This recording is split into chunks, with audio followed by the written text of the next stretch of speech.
Hello everybody, good evening and welcome to the United Stand. This is your latest Manchester United news and transfer news with me, Mark Goldbridge. I hope you're all doing really well. Lots to get into in the show tonight. Erik ten Hag facing more transfer frustration, if we're being honest.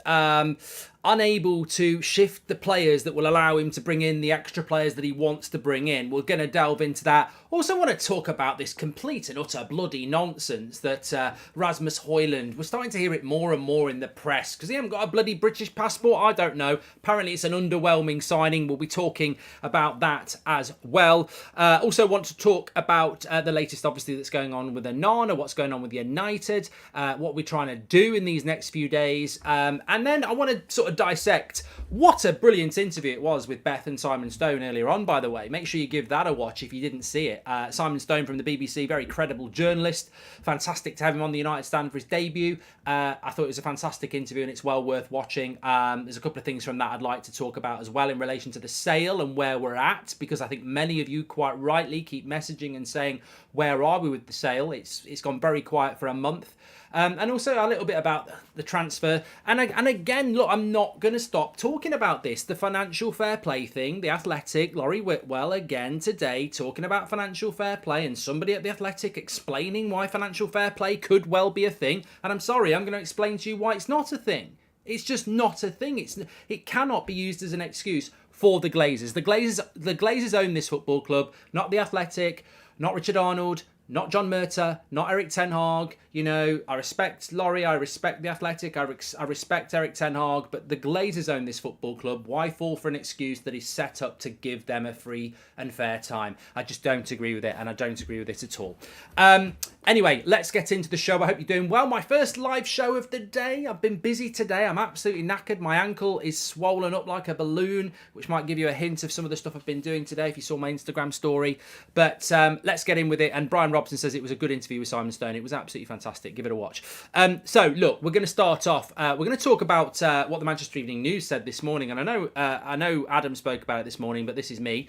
They were basically saying that Harry Maguire is behind Lindelof, he's behind Shaw, he's behind Martinez, and he is behind Varane, but isn't looking to leave. And United aren't looking to sell him because they don't think they'll get the price they've put on him, which is 50 million. And look, this is ridiculous. I mean, this is like looking in the bottom of your sewer. There's so many different shits in there. It's disgusting. And I mean, I just want to say as well, we are so used to the positive PR spin that comes out around Harry Maguire. I mean, I don't know whether he puts it out there.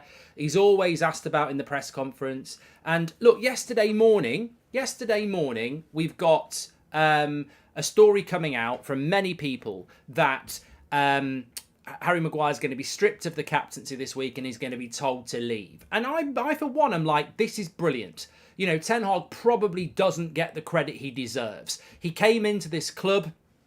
Ronaldo was a problem for him. He removed Ronaldo. One of the greatest players that's ever played for us. He just won the Player of the Year and he just scored 18 goals in a shit team. He got rid of him. This summer, David De Gea, he's got rid of him. He's just won the Golden Glove. He's a legend of the club. He's got rid of him. And Harry Maguire being removed of the captaincy and removed of the club, you know Ten Hag wants to do it. Absolutely. I will call this out now. Ten Hag will probably say publicly he doesn't want to keep him, but as we know with Ten Hag, you know, I've sort of learned with Ten Hag that he doesn't actually tell the truth. He's a politician manager, and he has to be, because that's what you have to be at Manchester United. He told us Ronaldo was part of his plans. He clearly wasn't. He said the same about De Gea and he wanted him to sign a new contract. He clearly didn't. And he'll probably come out and say Harry Maguire's my captain and he's an important member of my team. He's on 200 grand a week. He's your fifth choice centre-back. Don't make me laugh. But yesterday, on the evening, we get this story, and I don't know where it comes from, hot on the heels of, you know, Maguire's going to have the captaincy stripped of him and he's up for sale. Hot on the heels of that, and I don't know where it came from, Harry Maguire has been training 3 times a week for the last 3 weeks with ex-Chelsea and Portugal centre-back Carvalho. It doesn't even make sense. I'm sure 3 weeks ago he was playing for England. So how was he doing that 3 times? I mean, if you have been training for the last 3 weeks 3 times a day, you're a prat. You're a turbo prat. We've just had the hardest season any United players had. World Cup, which Maguire played in. If you haven't had a couple of weeks rest in between 2 seasons, it's not the smartest thing to do for somebody who's about to be 30 and has had a few injury problems. But I don't believe it anyway. I actually don't believe it. I just think it's PR. It's like he's having the captaincy taken off him. We're trying to sell him. And then a story comes out that he's training 3 times a day. And you get some idiots going, oh, he's been training with Carvalho 3 times a day. He's going to come back like vintage Sergio Ramos. It's like bloody Jay from the In-Betweeners. I don't believe he's been training 3 times a day for the last 3 weeks. I just don't believe it. And where's the proof? It's like Caravan Club with Jay from the In-Betweeners, isn't it? When he comes back on the Monday, I've been on Caravan Club. Yeah, I was up to my plunging, I was up to my knees in... You know what I mean? Threesomes in the caravan and all that. And that's 3 times a day, isn't it? I just do not believe it. I think he's got more, he's got so much ego, he makes Mount Everest look like a sandcastle. I think it's bollocks. I don't really think it's true. I just think it's positive spin because actually, like they said in the Manchester Evening News this morning, we're probably going to have to keep him because as we know, United can't sell anything and if they put a price of £50 million on Harry Maguire, I would laugh. If I was Spurs or West Ham or anybody else that would be a good club for Harry Maguire and you ring up John Murter and say, we're interested in Harry Maguire, we're probably going to start the bid at 30 and they go, no, it's got to be 50 or nothing else. Before I hung up, I'd just be laughing down the phone. It's just never going to happen, isn't it? Hi, Mark. It's my birthday today. I love being here and interacting with this great community every day. Virtual high fives, says Curtis. And you can have a virtual happy birthday as well. But look, I think that it is worrying. It is worrying for Erik ten Hag. We heard from Simon Stone earlier, and I'm not going to delve too much into that because I think you should watch that interview. It was fantastic. But he was saying that Ten Hag wants a second midfielder, but it's not a priority because he hasn't got the money to do it effectively. And that is ultimately going to be the problem here. I mean, I look at this transfer window: Mason Mount, Onana, Hojlund. I think they're all decent signings, but it's not really. I'll be absolutely honest. Is it really going to make us be title contenders? No. And that probably wasn't going to happen anyway, to be fair. But does it really make us better than Liverpool or Arsenal? I mean, do you go into next season with those 3 signings confident that we're not going to go to Anfield and get our arse smacked again? And I actually don't think he is getting the players that he wants to bring in. And, I might be the only one who says that, but I don't think he is. And I don't think he is because I think there's a lot of players that are going to be staying at this football club again. And you can always judge a transfer window by who gets sold. And if you want to look at a football club that is genuinely progressing and trying to win titles, I hate to say this, but look no further than Arsenal. £100 million on Declan Rice shows ambition. Havertz, Timber, it shows ambition to progress and improve your team and strengthen your bench. Selling Xhaka, who apart from Casemiro, was probably better than any midfielder we had last season. I mean, Xhaka had a very good season for Arsenal and they've sold him. That's ruthless.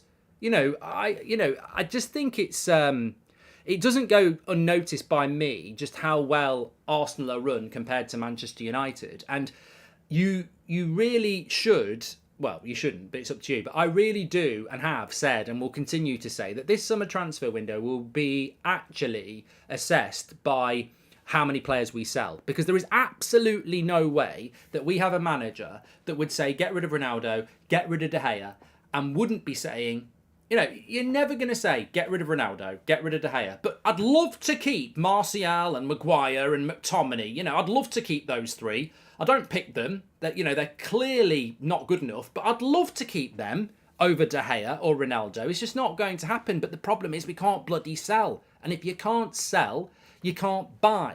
And I worry about next season because we will have injuries, we will have to rotate. And if you're going into next season with players that weren't good enough last season, you're hoping for a miracle that they're going to improve. And, it's not just Maguire, McTominay, Martial, who I think 3 players that probably do need to be moved on.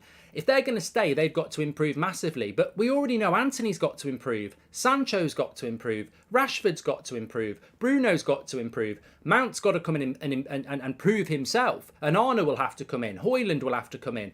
We've already got loads of players that naturally have to improve. And then you're asking those players to improve as well. I mean, Ten Hag's not a miracle worker. So I think that there is a worrying noise coming out of United that sales just don't seem to be yet again where they need to be. And we all know that if we can't sell, we can't buy. We can't buy any more than we've got if we don't sell. Fabrizio Dawson and Now Stone shows how far, guys, you've come. Any chance of getting luck cursed on, says Acid? No, he's not particularly nice. Since we achieved top 4 last season and is impossible to be title contenders this season, what should be our expectation, says Min. And I like Simon's assessment of how Hojlund is a Ten Hag template player, but his defensive Murta and United difficulty to sell player because it's a huge club. I mean, what's Chelsea been doing? Charity, says Daniel. Well, look, you know, if you were Ten Hag, who would be the 5 players you would sell immediately, says Bush. I've said this so many times. Obviously, Dean Henderson's got to go. Harry Maguire, Scott McTominay, Fred and Brandon Williams, and I'll keep going. Martial, those are the 6 I'd be moving out because I think that would generate £100 million. And it's, you know, look, I could look in the eye of all those players and they probably tell me to piss off, which is fine. But I'd say, it's not personal, lads. I'm trying to raise £100 million so I can bring in Amrabat and try and improve the team. And you've had your chances and you're clearly not going to be good enough. So I want to move you on. It's football. That's football. That's how it works. I need you to move on. And look, you know what? I just want to say this. I'll come back to the financial fair play in a minute, but just while it's in my head, this bloody nonsense, absolute bloody nonsense that Rasmus Hojlund is an underwhelming signing. A few people were on about it this morning, and I think I tweeted about it. Who are you, and what do you know about Rasmus Hojlund? You know, you're talking out your arse. It's absolute bloody nonsense. Rasmus Hojlund is underwhelming. Well, for a start, there's absolutely no way you've watched him. There's no way you've watched him enough, because I haven't watched him enough. And I don't think anybody's watched Rasmus Hojlund enough to know that he's an underwhelming signing for Manchester United. So basically, you're just casting an opinion based on you think that Rasmus Hojlund is an underwhelming signing for Manchester United. Well, I'd love to know what you thought when we bought Cristiano Ronaldo from Sporting Lisbon, with very little CV, which was completely about we played them in a pre-season friendly, and on the flight back, apparently the players were saying you've got to sign him, and United went and bought him. So it's almost like people are just spouting shit. I mean, Rasmus Hojlund is an underwhelming signing. Says who? Says who? And what is your CV to say that? Have you watched him? Do you know his potential? And are you suddenly more informed than Erik ten Hag? Because I don't understand. And also, there's a fourth point to that. If Rasmus Hojlund is an underwhelming signing, what the bloody hell should we be doing then? And don't talk to me about Man United should be signing Victor Osimhen or Harry Kane. Well, maybe you should do your bloody research, because if you're saying we should sign Kane or Osimhen and that Rasmus Hojlund's underwhelming, you're basically confirming you're a double prat, because we can't sign Osimhen or Harry Kane because we haven't got the money to do it. And ultimately, they're probably not... We can't get hold of them.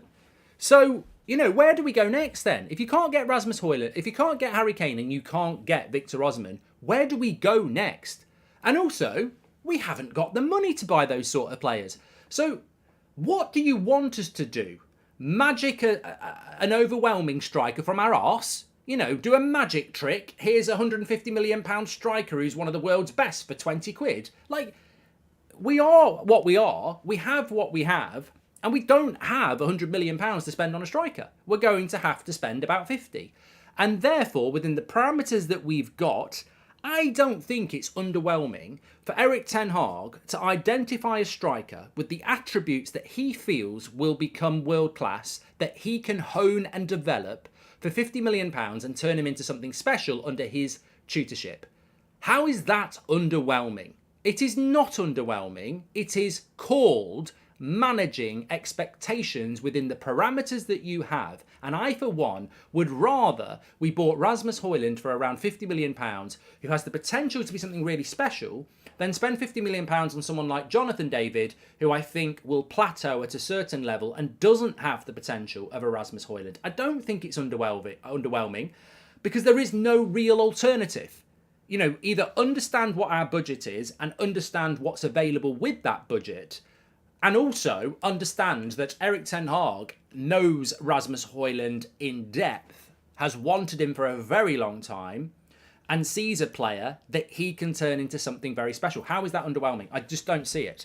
I don't see it at all. It's like the the know-it-alls who know nothing, assessing something. I mean, it's like saying Pulp Fiction's a crap film when you've never seen it. It's ridiculous. And I'm not saying that, Rasmus Hojlund's going to become an absolute classic player, but I do trust the manager on this, and I do think in the limited bits I've seen Rasmus Hojlund, I've done a lot of research on him, as I'm sure you have, but I think he's got everything. I really do. And I think that I don't see it as an underwhelming signing. I actually see it as the sort of signing we should have been doing a lot more over the last decade.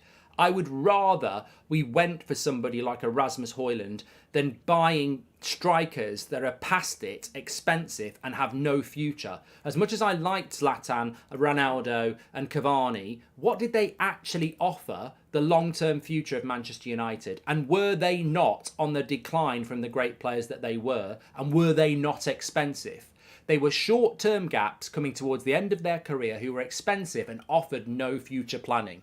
The flip side of that is that Rasmus Hojlund, whilst the risk, and any signing is a risk, whilst the risk, he is young, he can be developed, he's not ridiculous money, and he could be at the club for the next 5 to 10 years.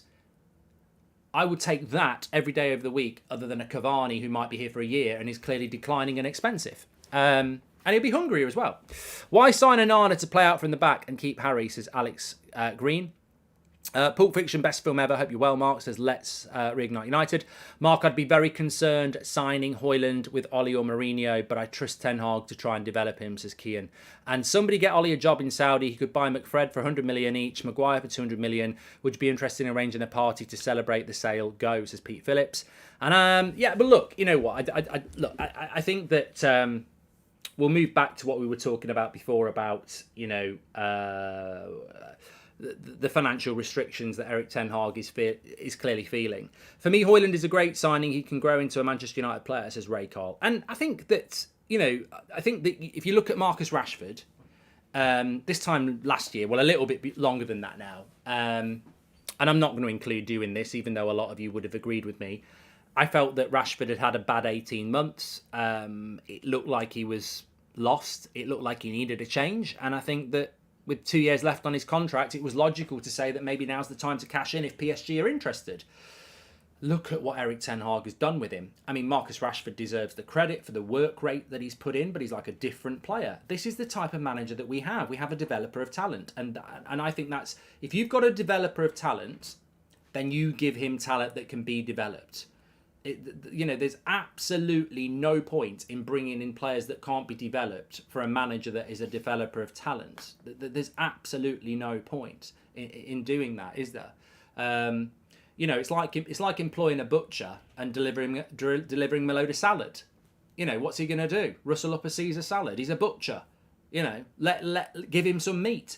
And I think the same with Ten Hag. There'd be no point giving Ten Hag experienced players at the end of their career that cannot be coached any further than they already are. He must be given talent to develop. That was the Ajax motto. It's the Manchester United motto. We've just ignored it for 10 years. We must develop talent because of who we are and because that's what Ten Hag is good at. United Wisdom says, I seriously don't think there's a club more frustrating and dumb at transfers than we are. I don't look forward to transfer windows anymore. Mark, those that say Haaland is underwhelming either don't have faith in Ten Hag or they are Madrid-style fickle fans, says Martin. I just don't think anybody knows anything about him, really. Greeting from Graz. Rasmus Hojlund is a special player. I have seen all of his games here live in the stadium, as good as Mane and Haaland at the same age. There we go. Hearing Rashford is on PSG's cards. If Mbappe goes, what do you think we could get more than £120 million for him? Ashish, I don't think Marcus Rashford would ever leave Manchester United. And I don't think Man United will let him go. In fact, the contract is about to be signed. And Arturo says, did the negotiating team take a vacation over the weekend? Should have agreed a fee already with Inter, says Arturo. Well, look, I want to just circle back to that and then we'll have a little chat about the sale as well.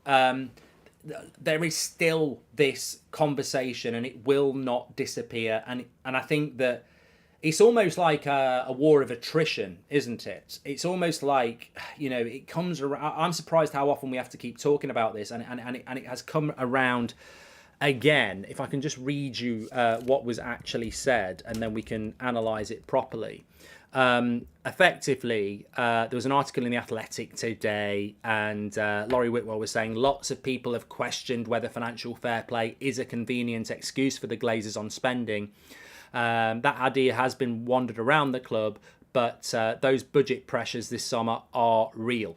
Well, it's a bit like a disguise, isn't it? You know, it's a bit, one of my friends, this is a true story, it was Halloween, and we were about 15, and on Halloween we would not go trick-or-treating. We would go to the local co-op, buy eggs and throw them at people and be hooligans, really. But we enjoyed it. We wouldn't throw it at like old folk or people like that or kids. We would just throw it at other groups of lads, really. It was like egg gang warfare. Anyway, one of our friends group, we were like, "Oh, you coming out tonight to go egging?" Everyone's at it, and they were like, "No, I can't do it tonight. I've got to go and help my dad do shopping." Anyway, we were out playing, out egging, sorry, and we walked past this house, and there was this group of trick-or-treaters just walking up the drive, and I don't know why, because they were in a devil outfit, and remember, we're 15. But one of them looked a lot bigger than everybody else. And it was like, this is a bit weird. So I don't know why. I just walked up to them and I went, "Who are you then?" And they spoke back like, "Oh, I don't know." And I was like, "Why are you putting on a stupid accent?" And then lifted up the mask. And lo and behold, it's our friend who was meant to be out with us, but had actually dressed up as a devil at 15 to go trick-or-treating. It's a disguise to effectively go out and be greedy. You know, didn't want to come out with us lot egging, wanted to go out getting sweets, dressed as a devil. And it's a disguise. And I think that is what the financial fair play is for the Glazers. It's a disguise. You can pretend that financial fair play is the reason that we can't spend money, but we already know that it isn't. If you don't sell well, look, listen to this. If you don't sell players, then you can only spend a certain amount of money. Don't worry, that guy got absolutely egged. Somebody just said in the chat, "I hope you egged him." Oh, it was like egged by firing squad. He ran off, we chased him, and he just got trapped down an alleyway with a wall, and we unloaded a 12-pack on him, absolutely obliterated him, and said, "Just don't," disappointed. Anyway, Humpty Dumpty fell off the wall. But look, I think if Manchester United don't sell any players, then legitimately Manchester United can say we were restricted in this transfer market because we've only got a budget of 100 and something million, and financial fair play dictates that we can't spend any more than that. And they would be right to say that, and I think that's effectively what they're trying to sell. That's what they're trying to disguise in their little devil outfit. But when you take the mask off and say to them, "Stop lying and tricking people," it's a bit like that mate again, and you say to them, "If you sold £100 million worth of players, can you buy more players?" Yes, we can. Well, don't hide behind financial fair play then. And that's all we're saying, is that right here, right now, yes, of course United are limited by financial fair play. But if you sell Harry Maguire, Scott McTominay, Fred, Dean Henderson, and a few others, and you raise £100 million, does that make the gap bigger for you to spend money? And it does. But of course, the Glazers probably don't want to. They don't want to do that because they don't want to take a hit on sales, because you're never going to get £50 million for Harry Maguire. So I think that they keep throwing this financial fair play excuse out because it prevents them having to spend beyond what they want to spend. Because ultimately, and look, this feeds in quite nicely with the sale talk. We're 4 weeks on since the bid from Qatar. I spoke about this on Saturday morning, I know, but so I'll summarise very quickly. We're 4 weeks on from the bid from Qatar. We're 4 weeks on from I'm hearing it's deal done. We're 4 weeks on from that. And before that bid from Qatar, Sir Jim was winning the race. So we don't really know what's going on with the sale. But we're 4 weeks on from a bid from Qatar that apparently was going to be the bid. Who knows what the Glazers are looking to do? I still think they're looking to stay, two of them, Avram and Joel. Maybe they're looking... I mean, look, they're very welcome to publicly deny this, but my belief is that the Glazers, Joel and Avram, want to hang around because they think there's a big, massive TV deal coming, or they think there's another Super League coming. I think that's why they want to hang around. And you know, if they are looking to hang around, I suppose the big line is here. If the Glazers are looking to hang around at Manchester United in one shape or another, look at the last 20 years. What do the Glazers do? Dividends, debt, and spending within a certain parameter. There's always a limit to what you do. And if you are going to spend money, you take out a credit facility to do it, which is more borrowing and more debt. If their long-term plan is to stay at this football club, then of course they're going to use financial fair play as an excuse.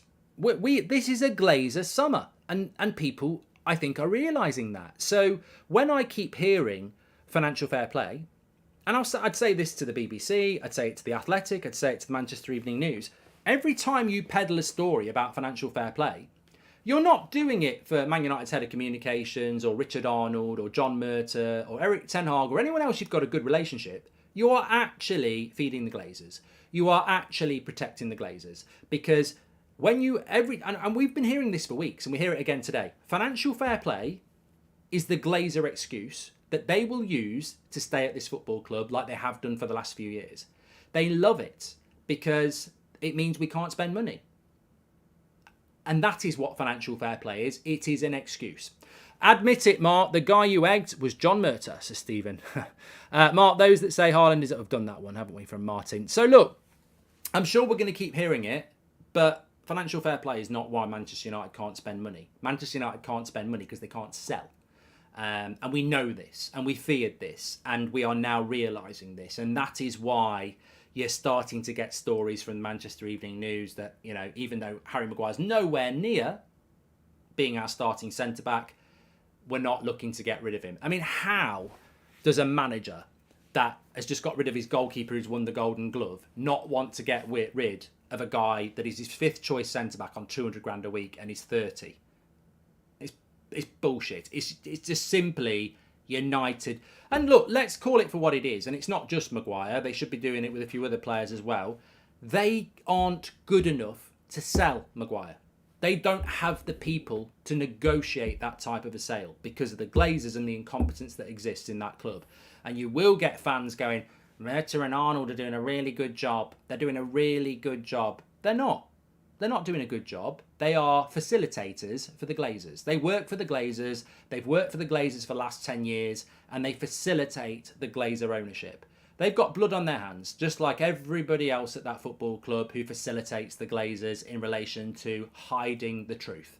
They should be cleared out with whoever the new owners are, because they're part of that furniture.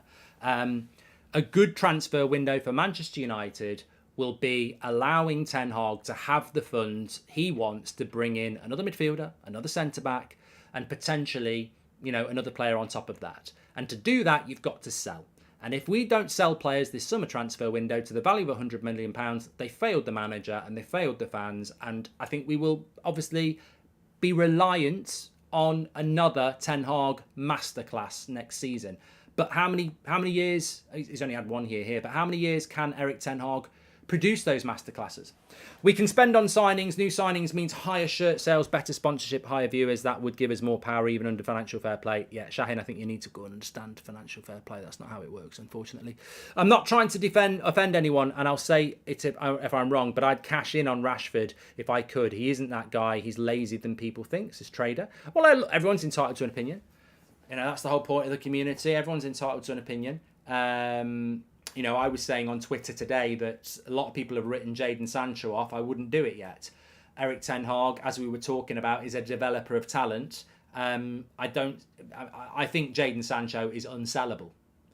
Not because I wouldn't sell him, I just don't think he's sellable. You know, I think you could sell Maguire. I think you can sell McTominay, Fred, Henderson, and a couple of others. But who's going to buy Jadon Sancho? I mean, we are stuck with him.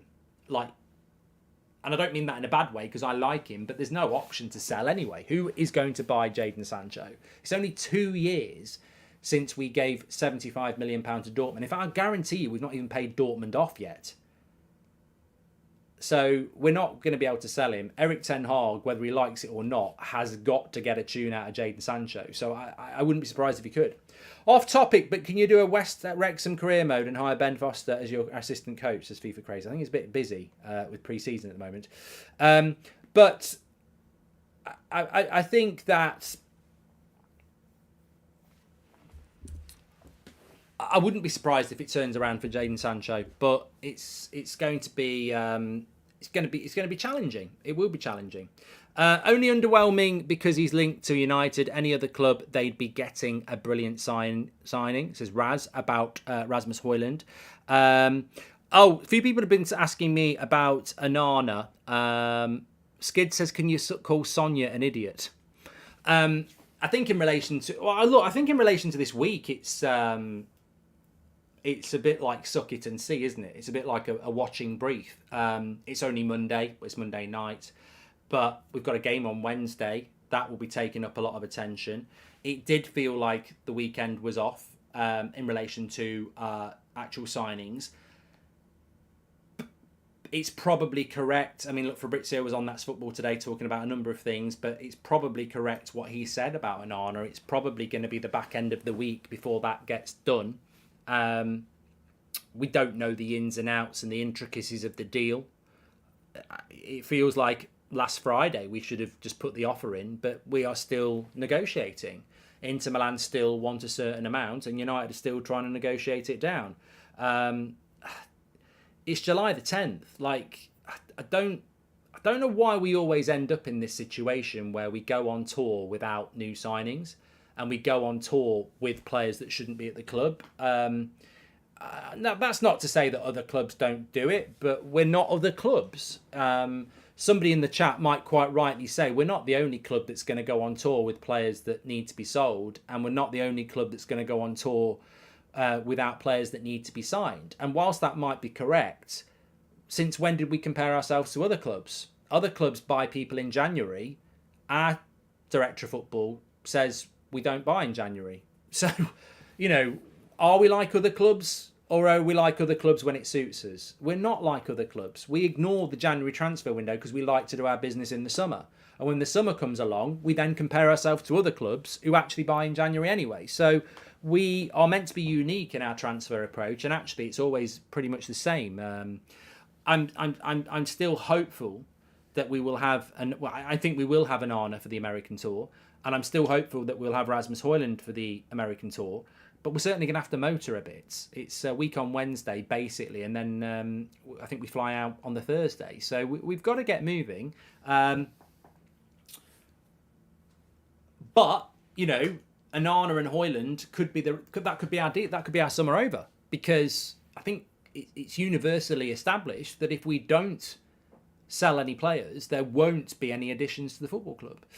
Mark, I'm in the process of buying a business. A part of the deal includes the current owners will pocket all the proceeds on a particular date. Seems Glazers are doing just that. Pocket every possible last pound before they decide to sell, says Mojo. What do you think about Amrabat, says TK? I've heard a few bullshit stories about Amrabat and that he's agreed to sign for Manchester United and all this, that and the other.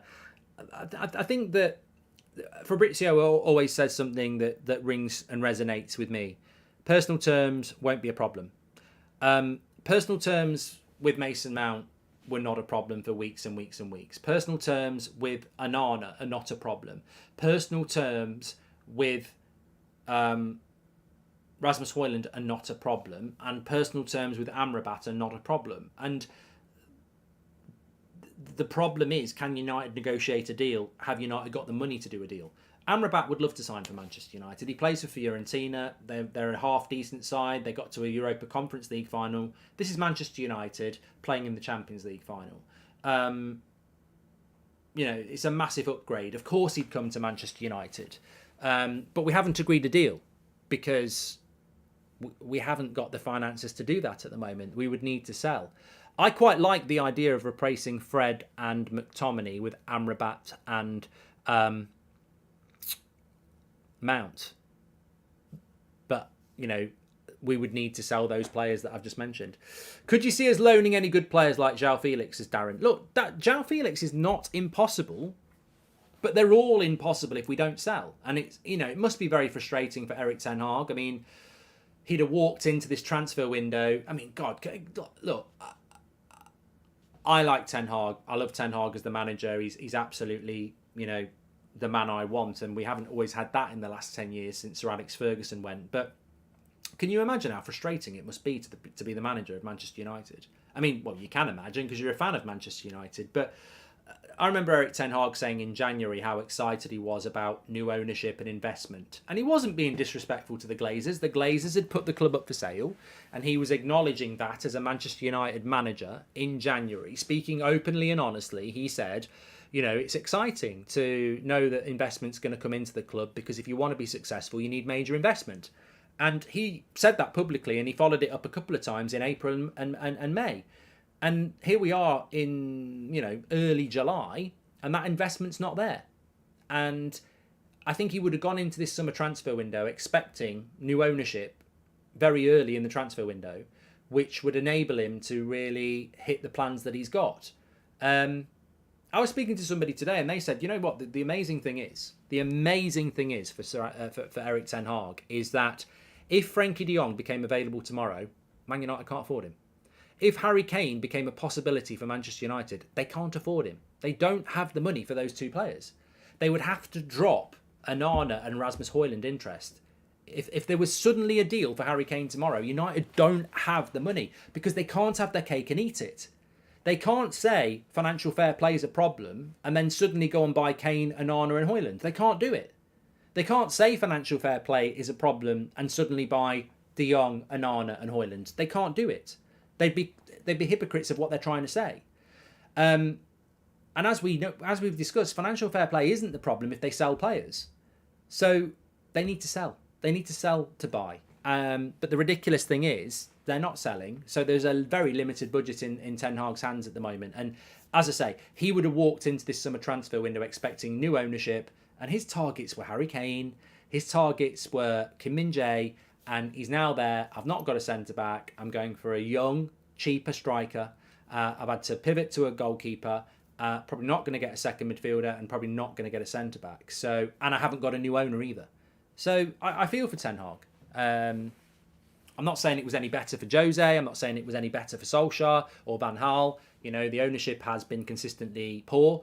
But I do feel for Ten Hag because he's the one manager that's actually given us progress, excitement, ambition, obsession, and, a sight of what could be in the future. But I always go back to what he said. You cannot be successful in the modern game without major investment. And he hasn't got the major investment.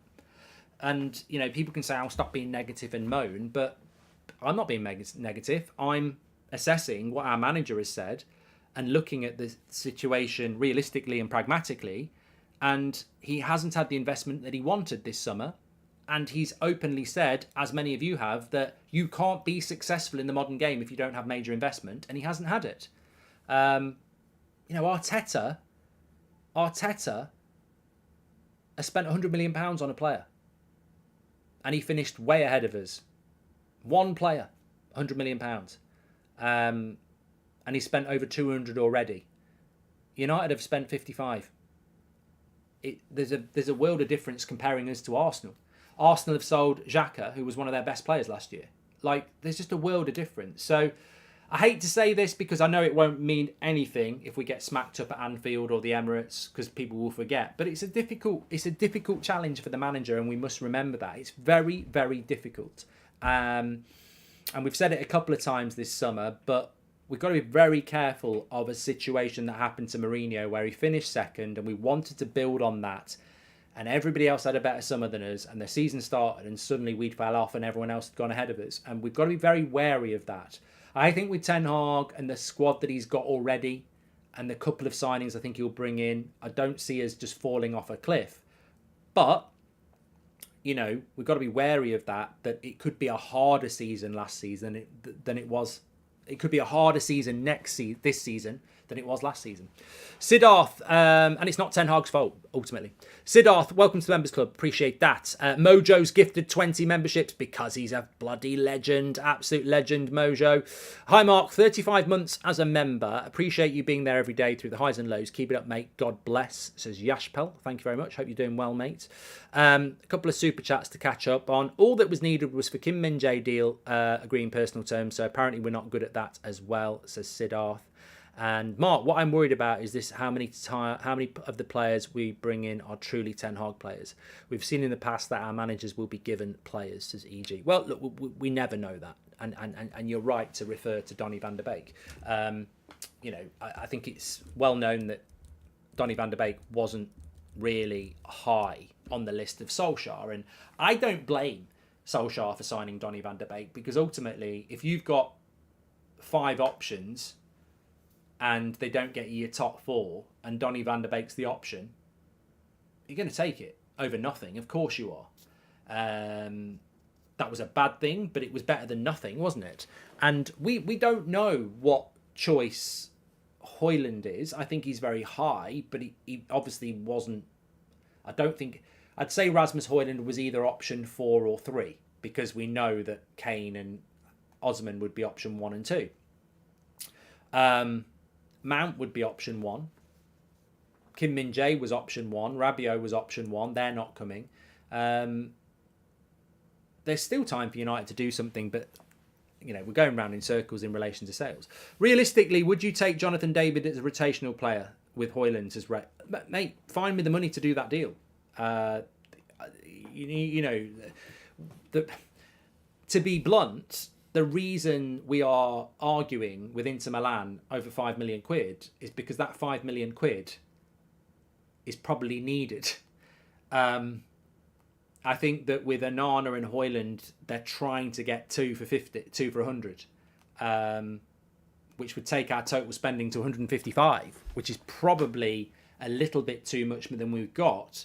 But then when you factor in that Dean Henderson will probably go, Fred will go, that's probably 30 off 155, 125 is probably what we had. But there won't be any more than that. We will have to sell.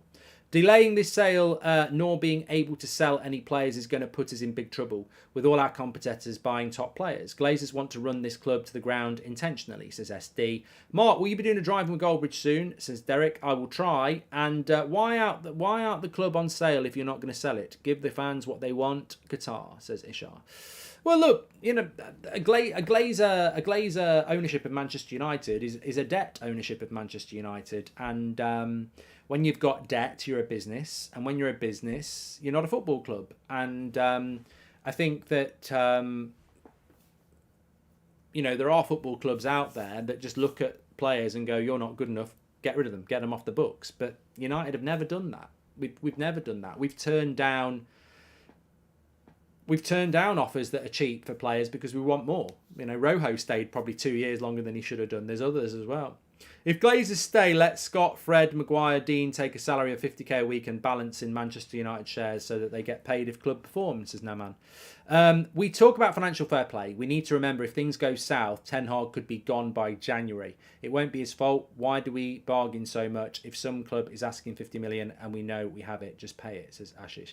Well, I mean, look, I'm just going to throw this out there, and I've not really thought it through. But, there's something I wanted to come back to, which I wish I'd said at the time. I know FIFA Crazy or somebody said they'd get rid of Rashford. Absolutely not. No, not for me. Marcus Rashford is absolutely a player that I am not willing to entertain any bids for. I'm not willing to sell him. I get the criticism. I understand that everybody's got an opinion and they're entitled to opinion. I know some people think he's overhyped. I know Ricky thinks he's overhyped. But I like Marcus Rashford as a player. I don't know whether Marcus Rashford is the superstar of the team like United and Ten Hag convey him to be. I think sometimes that's unrealistic. I think sometimes that overvalues his actual influence on the game. But what I do think Marcus Rashford is I think he's an absolutely top-level flair player, game changer, and I like having him at Manchester United. I think his problem sometimes is that he's overhyped to be something that he's always going to struggle to achieve, because I think he can be a little bit inconsistent, because that's what flair players are. but he can go through these runs where, he's almost unplayable, and I wouldn't be letting Rashford go. Fantastic show, Mark. You're a true legend, says Billy. Thank you very much. And doesn't revenue other than sales count towards financial fair play? If we make 30 million in revenue, we can use that for transfers. But where are you going to do that, Shahin? Like, you're talking like we can just start doing a load of deals now. Like, where are these deals going to come from?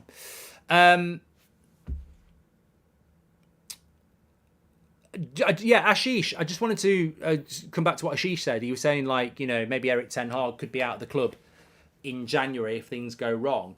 I mean, I'm just going to throw this out there off the top of my head, but the sale uncertainty, and people aren't going to like this, but the sale uncertainty actually is very similar to Solskjaer, to the Glazers. Solskjaer was, and we said it, a barrier. He was pro-Glazers because they gave him the job. He was a legend of the club.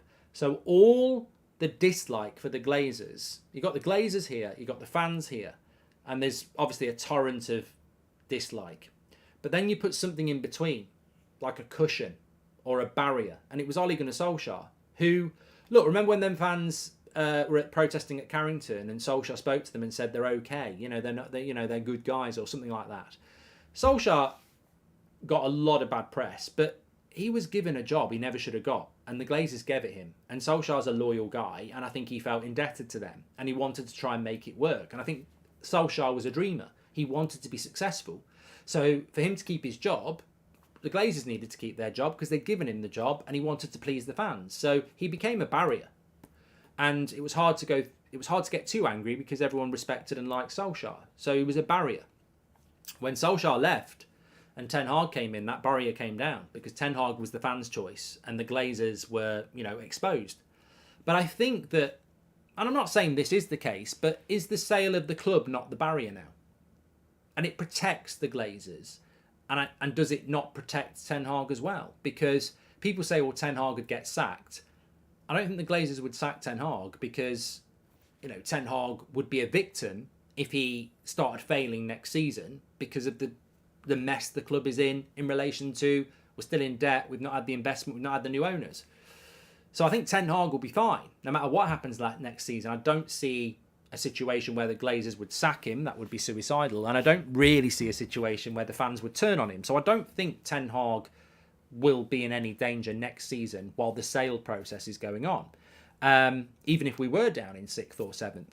But on the other hand, the sale process actually is just a big uncertainty for everybody. And I think it does protect the Glazers as well, because if we have a bad start to the season next year, but we're still talking about Sir Jim and Qatar, it still protects them, doesn't it? They're still here, they're still their club, but, we might be selling the club. And I just think we've got to that point now where it's been going on for so long with no real clarity that it has become that the fans, the Glazers, and the sale, which is sort of protecting them in an odd way. Fantastic show. I've done that from Billy. So yeah, I think that people want to talk about transfers in the summer transfer window. Of course they do. It's logical. But everything we're doing at the moment is dictated to, like a puppeteer, the sale. I don't know what would have happened if Sir Jim Radcliffe got hold of the club. I don't know what transfer window we would have had.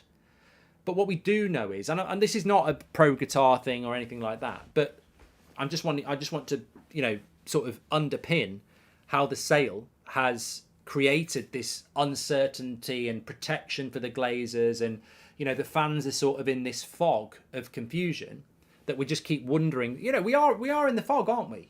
We're in the mist. We're walking around and we're moving, but we don't know where we're moving. We don't know whether we're going forward or backwards. We can't see anything familiar. We can't see, an end to this mist. We are lost in it. And there doesn't seem to be an end in sight. We're moving, but we don't know where we're moving. We could be moving forward inadvertently, but there's no real clear path. And we're sort of hoping that we're moving forward, but we're aware that we could be lost. And I think with if we'd been bought by Qatar because it was a full sale and because we know what they were looking to do, if we'd been bought by Qatar in May, we knew the debt was going to be gone. And therefore, we would be in a very different situation in this transfer window.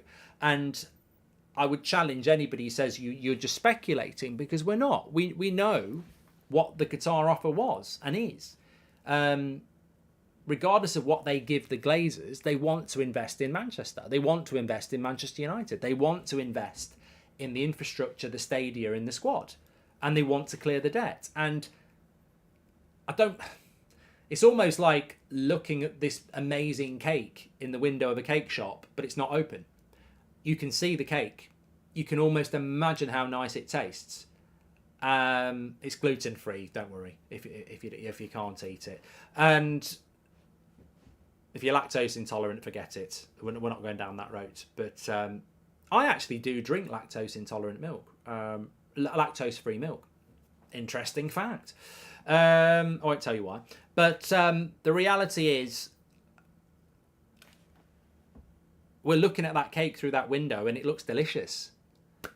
But we can't get there. But it's real. And as much as it's a little bit, frustrating for me to say this for you, if we had been bought by Qatar and we did clear the debt, what would we be doing now? That is a rhetorical question. What would we be doing now, and what would the transfer window be like if we didn't have the debt and we had Qatar in charge? Well, there's no debt. There's no bank to answer to.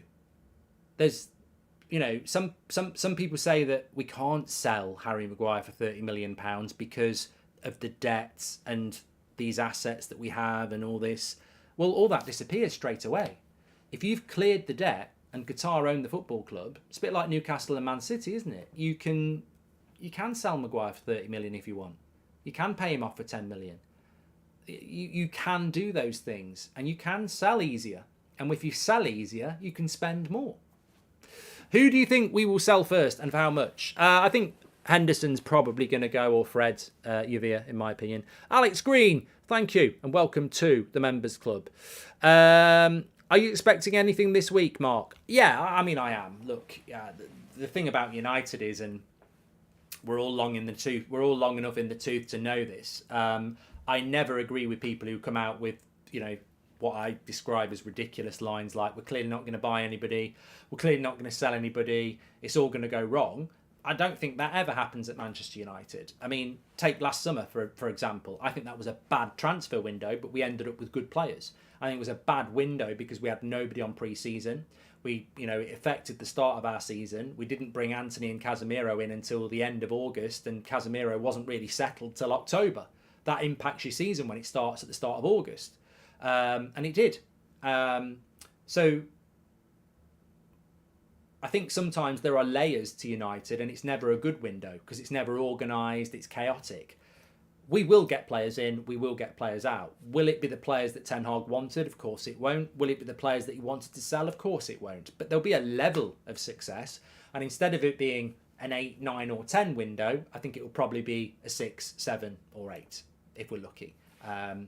So no, look, we're going to sign players, we're going to sell players, but it's not going to be the window it could be, and some people will fall for that and say that it's a good window, but ultimately it's a Glazer window. And when it's a Glazer window, sound like we're double glazing. When it's a Glazer window, there's always issues. That Pratt with a ponytail, better hope I don't find him somewhere. I would do unspeakable things to him, says Ali. Oh, got a crush on him, have you? Signing an 80 million striker. I was joking. Signing an 80 million striker, if they flop, could lose 40 million pounds, but signing a 50 million striker and they flop would only lose 20 million pounds, says Eric there. So, yeah, going back to the question, what do you think is going to happen this week, Mark? Well, I think we will get an Arna done. I mean, I would be absolutely stunned if we don't get that deal done. I think it's gone the same way as Mason Mount. We're very used to this. We don't do deals quickly. We take ages on a deal and we suck the life out of it. We suck the joy out of it. And I think that, we will always attempt to do that. So an Arna will not happen as quick as we wanted it to, but it will happen. Hojlund, I think, will happen. I'm a bit worried about whether he'll go on tour, but I think it will happen. I can see a situation where Hojlund goes into the tour and doesn't join up the tour and joins us in the start of August, which is ridiculous for a striker. You know, imagine buying a young striker who won't link up with the team until August. We literally start the season in August, and we're not very good at creating chances for a striker. It would be ridiculous. But I think those two players come in. I think Henderson and Fred go, and anything beyond that at this point in time, I've just got no idea. But I can see 2 in, 2 out. Anything beyond that, I don't know whether we're capable of doing that. I mean, look, Fred out, Henderson out, Hojlund in, and Arna in. That's 2 months' work for our recruitment team. So, yeah, maybe a couple of things happen in late August, but yeah, I don't know. I mean, I'm hoping we're going to get some interesting conversations this week because, you know, Ten Hag is going to have to talk to some of these players like McTominay and Maguire and Martial. And if he's talking to them players and saying, you're part of my plans. I mean, look, I liked Anthony Martial, but how can he seriously sit down with Martial and say, you're part of my plans? I mean, he was injured about 6 times last year from start to the end. How can he be part of his plans? Darren, welcome to the Members Club. Sorry, thank you very much for your super chat, Darren. Appreciate that. And just hope they don't sell Palestri and Ahmad. Looking forward to seeing them on top. Well, Darren, look, I fear that Palestri could be this year's Ghana because he's sellable, you know. The scary thing is with United, and the reason we sold Ghana is there was clubs lining up to buy him, and it was a bit of money in the bank.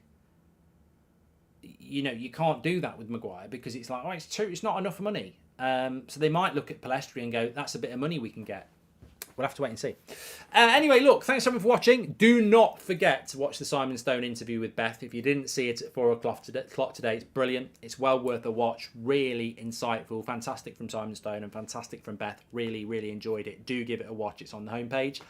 And I will speak to you tomorrow. I mean, as well, we've not had enough going live late at night, have we? I mean, this used to happen a lot. We used to get a lot of stories breaking at like 10:30. Nothing. It's so dead this year, isn't it?